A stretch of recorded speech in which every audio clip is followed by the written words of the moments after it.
So this is lecture 4 और अभी तक हमने सेंटर ऑफ मास पे अपना जितने भी लेक्चर्स हैं वो कंप्लीट किए हैं. So I told you that the chapter is divided into two parts. One is your system of particles and the other is rotational motion. ठीक है, तो बेसिकली हमने सिस्टम ऑफ पार्टिकल्स वाला टॉपिक कंप्लीट कर लिया है. Now we have to move to rotational motion.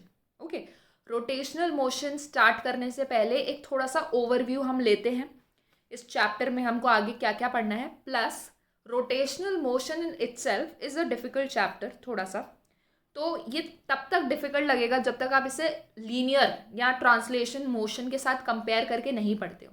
तो हम क्या करेंगे, हम थोड़ी एनालॉजी बनाएंगे कि जैसे इधर आपका डिस्प्लेसमेंट है तो इधर एंगुलर डिस्प्लेसमेंट है, इधर आपकी वेलोसिटी है तो इधर एंगुलर वेलोसिटी है, तो कंपेयर करने में काफ़ी ईजी होगा. तो हम ये सारी चीज़ें इस लेक्चर में कंप्लीट करने वाले हैं. ठीक है, तो सबसे पहले what is pure translation motion. हम लोग अभी 3 मोशन के बारे में डिस्कस करेंगे: pure translation, pure rotation and combination of translation and rotation. ठीक है, so first we'll do pure translation motion. तो ट्रांसलेशन मोशन को ध्यान से समझते हैं. If the object move such that all the particles in the object move parallel to each other, then the motion is called pure translation motion. तो किस तरीके का मोशन है, सपोज ये आपके 2 पॉइंट्स हैं ए एंड बी, ये move किया किस तरीके से, कौन सा मोशन किया इसने, ट्रांसलेशन मोशन. तो अब इसकी नई पोजीशन ये है और ये पॉइंट्स ए एंड बी है. ठीक है, ए एंड बी में पहले जो थी दोनों के बीच में लाइन ड्रॉ करो. अब नई पोजीशन में ए और बी के बीच में लाइन ड्रॉ करो.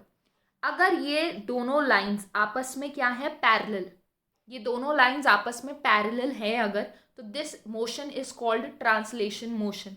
ठीक है, मतलब ये ऑब्जेक्ट था, ये ऑब्जेक्ट था, ये ए एंड बी पोजीशन थी, फिर ये कुछ मोशन करने के बाद यहाँ पहुँच गया. अगर अभी भी ये वाली लाइन और ये वाली लाइन पैरेलल है, then this is translation motion. For example suppose ये रोटेशन कर रहा होता, मतलब ये थोड़ा इस तरीके से मूव कर जाता, तो अभी ए और बी के बीच में ये लाइन है, अब ए और बी के बीच में ये लाइन हो गई होगी, तो अब डेफिनेटली ये दोनों लाइंस आर नॉट पैरेलल. ठीक है, तो दिख रहा है कि पैरेलल नहीं है, मतलब ट्रांसलेशन नहीं है. सो यू अंडरस्टैंड क्या होता है ट्रांसलेशन मोशन. अगर 2 पॉइंट्स के बीच में जो लाइन है वो कुछ मोशन करके गया, बाद में उन दोनों पॉइंट्स के बीच में लाइन देखो, अगर वो दोनों लाइंस जो हैं they are parallel, then the motion is known as translation motion. Is that clear. ठीक है, तो इस मोशन की और खासियत क्या है, that in this all the points of the body have same velocity and acceleration that are same in magnitude and direction at every instant of time. ठीक है, हर पॉइंट की जो वेलोसिटी और एक्सेलरेशन है वो सेम है in terms of magnitude, in terms of direction. तब क्या होगा, ट्रांसलेशन मोशन होगा. So that was pure translation motion, जब बॉडी जो है वो लीनियरली आगे बढ़ रही है, लीनियरली आगे बढ़ रही है. ठीक है, अगर सपोज कर्वीलीनियर ट्रांसलेशन भी होता है, सपोज ये आपका ऑब्जेक्ट था, ये इस तरीके से मूव किया, इस तरीके से, तो अभी भी ऑब्जेक्ट आपका यूं आ गया, ए और बी के बीच में ये लाइन थी, अभी भी ए और बी के बीच में ये लाइन है, ये दोनों लाइंस पैरेलल हैं आपस में, मतलब इस तरीके से ऑब्जेक्ट मूव हुआ है, इस तरीके से, फिर भी आपका जो मोशन है वो ट्रांसलेशन ही होगा. तो एक होता है रेक्टिलीनियर ट्रांसलेशन, एक होता है कर्वीलीनियर. तो अभी कर्व बना, फिर भी क्या हुआ, ट्रांसलेशन ही था, क्योंकि इन 2 पॉइंट्स के बीच में जो लाइन थी वो क्या थी, पैरेलल थी. Is this clear. So that was translation. Now pure rotational motion. It occurs if every particle in the body moves in a circle about a single line. This line is called the axis of rotation. For example, suppose ये आपने एक slab लिया, इस तरीके से strip ली है, इसको यहाँ पर एक पाइवट कर दिया, हिंज कर दिया. अब इसको अगर आप मूव करोगे तो क्या होगा, ये इस तरीके से मूव करने लगेगी, इस पोजीशन पे आएगी, फिर इस पोजीशन पे आएगी, इस तरीके से मूव करने लगेगी. तो अगर आप इसका एक पर्टिकुलर पॉइंट उठा के देखोगे तो वो सर्कुलर मोशन कर रहा होगा. ये पॉइंट देखें अगर, तो ये इस तरीके से मूव कर रहा है, यानी सर्कल कंप्लीट कर रहा है. ये पॉइंट भी सर्कुलर मोशन कर रहा है, ये पॉइंट भी सर्कुलर मोशन कर रहा है. इसका मतलब क्या हुआ कि रोटेशनल मोशन में हर एक पॉइंट क्या करता है, सर्कुलर मोशन करता है. Is this clear.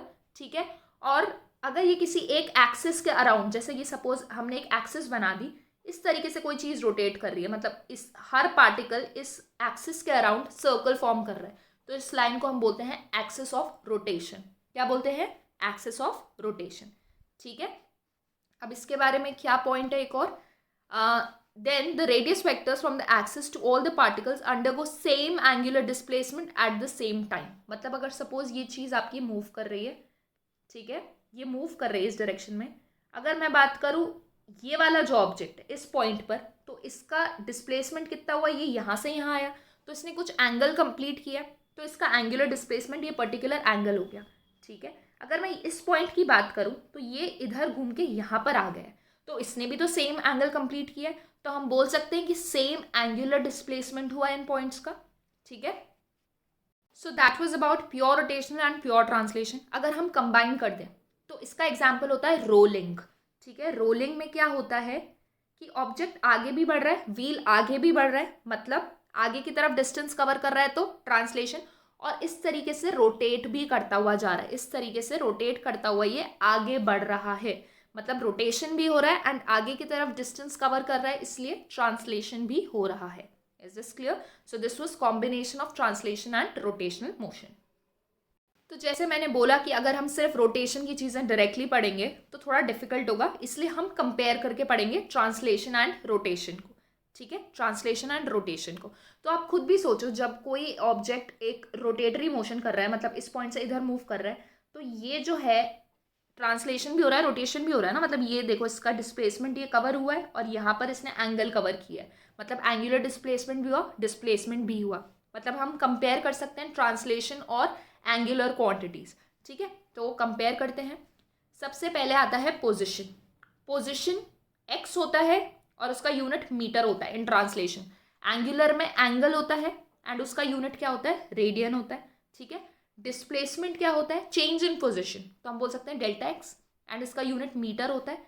Angular displacement क्या हुआ, चेंज इन एंगल, और उसका यूनिट रेडियन होगा, एंगल हो या चेंज इन एंगल हो, रेडियन, ठीक है. फिर आती है आपकी वेलोसिटी. वेलोसिटी क्या होता है, change in position upon change in time, ठीक है, मतलब डिस्प्लेसमेंट अपॉन टाइम होता है, तो delta x upon delta T, इसका यूनिट होता है metre per second. Angular velocity को किस तरीके से डिनोट करते हो, omega. Omega is angular velocity. ये होता है delta theta upon delta T, change in angle upon change in time. इसका यूनिट क्या होगा, रेडियन पर सेकेंड, ठीक है. फिर हम एक्सेलरेशन की बात करते हैं. एक्सेलरेशन ए से डिनोट करते हो. The formula is del V upon del T and unit क्या होता है, मीटर पर सेकेंड स्क्वायर. इधर एक्सेलरेशन की जगह क्या आ जाता है, एंगुलर एक्सेलरेशन. एंगुलर एक्सेलरेशन को आप अल्फा से डिनोट करते हो, ठीक है. इसका फॉर्मूला क्या होगा, delta omega upon delta T, change in angular velocity upon change in time, and इसका यूनिट क्या हो जाएगा, रेडियन पर सेकेंड स्क्वायर, ठीक है. अब जो अभी तक हमने क्वांटिटीज पढ़ी ये ऑलरेडी आप कंपेयर कर चुके हो, सर्कुलर मोशन में अच्छे से पढ़ी हैं. अब जो क्वांटिटीज हैं ये आपके लिए नई है, ठीक है. तो जो इधर मास होता है ट्रांसलेशन मोशन में, जो मास का काम करता है, मतलब उसका यूनिट इज केजी एंड उसका सिंबल इज एम, वही काम रोटेशन में करता है moment of inertia. Moment of inertia, देखो जो मास होता है वो इनर्शिया पे डिपेंड करता है, ठीक है. Mass is a measure of inertia, ये हमने किया था इन क्लास 9th. तो इधर जो मास होता है, इधर होता है मोमेंट ऑफ इनर्शिया. इसे हम एंगुलर मास भी बोलते हैं, ठीक है. इधर मास है, इधर एंगुलर मास है. इसका सिंबल इज आई, ठीक है. और इसका जो यूनिट है it is KG metre square, KG metre square. All right. फिर आता है मोमेंटम.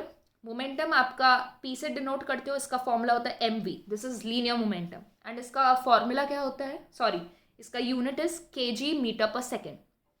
ट्रांसलेशन में जो काम मोमेंटम का होता है वही रोटेशन में काम मोमेंट ऑफ मोमेंटम का होता है. देखो मोमेंट लगा रहे, इधर इनर्शिया था, इधर मोमेंट ऑफ इनर्शिया, इधर मोमेंटम था, इधर मोमेंट ऑफ मोमेंटम, जिसको हम एंगुलर मोमेंटम भी बोलते हैं, ठीक है. इसका साइन, इसका जो सिंबल होता है that is L. L is angular momentum. इसका जो फॉर्मूला होता है इट इज आई ओमेगा. देखो ध्यान से देखो, अगर कंपेयर करते हुए चले तो ये मास इनटू वेलोसिटी था, तो इधर मास का काम आई करता है और वेलोसिटी का काम एंगुलर वेलोसिटी करती है, तो इधर आई ओमेगा क्या हो जाएगा, एंगुलर मोमेंटम, ठीक है. ये नई क्वांटिटीज है इसलिए डिटेल में बता रही हूँ इतना, ठीक है. इसका unit was KG metre per second, इसका unit is KG metre square by second, ठीक है. ये कैसे आता है ये इसके लिए अलग से लेक्चर होगा, ओके.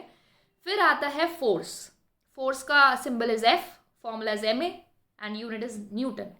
तो इधर अगर फोर्स है तो इधर क्या हो जाएगा, moment of force, moment of force, जिसको हम टॉर्क भी बोलते हैं। टॉर्क, ये तो आपने सुना होगा, ठीक है। टॉर्क, टॉर्क का सिंबल होता है ये टाउ, ठीक है। इसका फॉर्मूला होता है फोर्स इनटू डिस्प्लेसमेंट एंड इसका यूनिट होता है न्यूटन मीटर। तो ये जो मोमेंट की बात कर रहे हैं हम, हर चीज में द मोमेंट आ गया, इनर्शिया था मोमेंट ऑफ इनर्शिया आ गया, ठीक है। मोमेंटम था मोमेंट ऑफ मोमेंटम आ गया। तो ये मोमेंट क्या है बेसिकली, दिस मोमेंट इज कि बेसिकली आप जो भी चीज अप्लाई कर रहे हो वो कितनी डिस्टेंस पे अप्लाई कर रहे हो, कितनी दूरी पे अप्लाई कर रहे हो, ठीक है। तो देखो ये S theta V omega A alpha ये सब हम सर्कुलर मोशन में कर चुके हैं, इसलिए मैं इसी लेक्चर में थोड़ा सा रिवाइज करवा रही हूँ। बाकी जितनी भी नई क्वांटिटीज़ है, मोमेंटम, इनर्शिया, ये सब हम सेपरेट लेक्चर्स में करेंगे, जिसके बाद मतलब इसके बाद उसका एक एक लेक्चर होगा, ठीक है। तो अभी हम ये चीज़ रिवाइज कर लेते हैं। तो ये आपका है displacement, linear displacement, and theta क्या है आपका angular displacement, this is R. अगर मुझे v इंस्टेंटेनियस निकालना हो तो हम करते थे ds बाय dt, ठीक है। और v एवरेज निकालना हो तो delta s by del T, ठीक है। उसी तरीके से अगर हमें एंगुलर वेलोसिटी इंस्टेंटेनियस निकालनी है तो हम करेंगे d theta by dt, and omega average निकालना है तो it will be delta theta upon delta T, ठीक है। अगर हमें इन दोनों चीज़ों के बीच में रिलेशन चाहिए, किसके बीच में, s के बीच में और थीटा के बीच में, लीनियर और एंगुलर के बीच में, तो वो रिलेशन होता है s is equals to R theta, s is equals to R theta, ठीक है। नाउ अब देखो आपकी एंगुलर वेलोसिटी क्या होती है, इधर से angular velocity it is a vector quantity. Vector quantity अगर है तो उसका डायरेक्शन निकालना होगा, तो डायरेक्शन किससे निकालते हैं हम, राइट हैंड थंब रूल से निकालते हैं, ठीक है। It is found out by right hand thumb rule and its direction is along the axis of rotation, जैसे वो रोटेट कर रहा है। ये सारी चीज़ सर्कुलर मोशन में मैंने बहुत डिटेल में एक्सप्लेन की है, अगर नहीं याद है तो जाके वो लेक्चर वापस से देख लेना, ठीक है। तो जिस तरीके से s is equal to R theta हमारे पास रिलेशन होता है linear displacement and angular displacement में, उसी तरीके से हमारे पास लीनियर वेलोसिटी और एंगुलर वेलोसिटी में भी रिलेशन होता है। क्या होता है, v is equal to R omega, ये रिलेशन होता है, ठीक है। तो ये बेसिकली हमेशा नहीं ट्रू है, ये तो अभी क्या angle between v and r जो हो जाता है दैट इज 90 डिग्री, इसलिए ऐसा होता है। जनरली जो आपका फॉर्मूला है it is omega cross R, omega cross R होता है किसका फॉर्मूला, वेलोसिटी का। But in the circular motion ये आर ओमेगा हो जाता है because angle between omega and R is 90 degree, ठीक है। तो साइन थीटा का जो कॉम्पोनेंट है वो 1 हो जाता है, ऑलराइट। अब एक बहुत इंपॉर्टेंट चीज देखो, जब भी कोई चीज सर्कुलर मोशन कर रही है, ओके, तो अगर मैं दो पॉइंट्स की बात करूं, ये और ये पॉइंट, ये और ये पॉइंट, तो इनका जो ओमेगा है यानी एंगुलर वेलोसिटी है वो सेम रहेगा। क्यों सेम रहेगा, देखो ओमेगा क्या होता है आपका delta theta upon delta t, मतलब angle covered in particular time. तो अगर जितना टाइम इसको यहाँ पे आने के लिए लग रहा है उतना ही टाइम इस पॉइंट को इधर आने के लिए भी लग रहा है, दोनों का क्या एंगल सेम कवर हुआ है और दोनों ने सेम टाइम में कवर किया है, तो इसमें omega is same for all point. ऐसे आप किसी भी पॉइंट के लिए ले लोगे तो ओमेगा विल बी सेम, ठीक है, ओमेगा हमेशा सेम रहेगा। लेकिन v सेम नहीं रहेगा, ठीक है। v क्यों नहीं सेम रहेगा, देखो, तो अगर मैं दो पॉइंट्स की बात करती हूँ a एंड b की, ठीक है, तो हमें पता है v is equal to R omega होता है, v equal to R omega हमने अभी देखा। तो अगर मैं v a की बात कर रही हूँ तो omega a into R A. अब मैंने बताया कि हर पॉइंट का जो एंगुलर वेलोसिटी वो तो सेम ही होगा, तो मैं ओमेगा लिखूँ या ओमेगा ए लिखूँ एक ही बात है। सिमिलरली वी बी कितना हो जाएगा, ओमेगा इंटू आर बी। तो क्लियरली जो आर बी है, radius of B is greater than radius of R, तो वेलोसिटी ऑफ बी भी वेलोसिटी ऑफ ए से बड़ी हो गई, ठीक है। क्लियर है ये चीज़, तो हम बोल सकते हैं कि velocity is not same but angular velocity is same. Is this clear? तो this was about displacement and velocity. अब हम एक्सेलरेशन पे आते हैं। एक्सेलरेशन मैंने आपको बताया था 3 तरीके के होते हैं लीनियर में, it is AC centripetal acceleration, tangential acceleration and net acceleration. तो सेंट्रीपिटल एक्सेलरेशन कब आता है पिक्चर में, जब सर्कुलर मोशन कराना हो उसके लिए centripetal acceleration is compulsory. It comes into picture every time circular motion happens and when direction changes, direction change हो रही है हर पॉइंट पर, ठीक है, मैग्नीट्यूड सेम है और डायरेक्शन चेंज हो रही है, तो कौन सा एक्सेलरेशन होगा, सिर्फ सेंट्रीपिटल एक्सेलरेशन होगा। क्योंकि सेंट्रीपिटल एक्सेलरेशन के बगैर तो सर्कुलर मोशन हो ही नहीं सकता। और पता है आपको सर्कुलर मोशन में हर पॉइंट पे डायरेक्शन चेंज हो रही है, तो जो डायरेक्शन की वजह से होता है वो होता है सेंट्रीपिटल एक्सेलरेशन, और जो मैग्नीट्यूड की वजह से होता है वो होता है आपका टेंजेंशियल एक्सेलरेशन। ठीक है, क्लियर है। एंड रोटेशनल में एक ही जगह क्या आ जाता है, अल्फा। क्लियर है। तो जैसे हमने अभी फॉर्मूला बनाया था कि S is equal to R theta होता है, ठीक है, V is equal to R omega होता है, उसी तरीके से A equal to R alpha भी होता है। लेकिन दिक्कत क्या है कि ये एक्सेलरेशन कौन सा लेना है, सेंट्रीपिटल लेना है या फिर टेंजेंशियल लेना है या नेट लेना है। तो यहाँ पर आता है टेंजेंशियल एक्सेलरेशन, याद रखना। ठीक है, अल्फा कब पिक्चर में आएगा, जब डायरेक्शन तो चेंज हो ही रही है, जब मैग्नीट्यूड भी चेंज हो रहा है तब अल्फा पिक्चर में आएगा। ठीक है, so this was a brief just about all the things we have to do. अभी नेक्स्ट टॉपिक में हम लोग टॉर्क, मोमेंट ऑफ इनर्शिया, ये सारी चीज़ें डिटेल में पढ़ेंगे। ओके।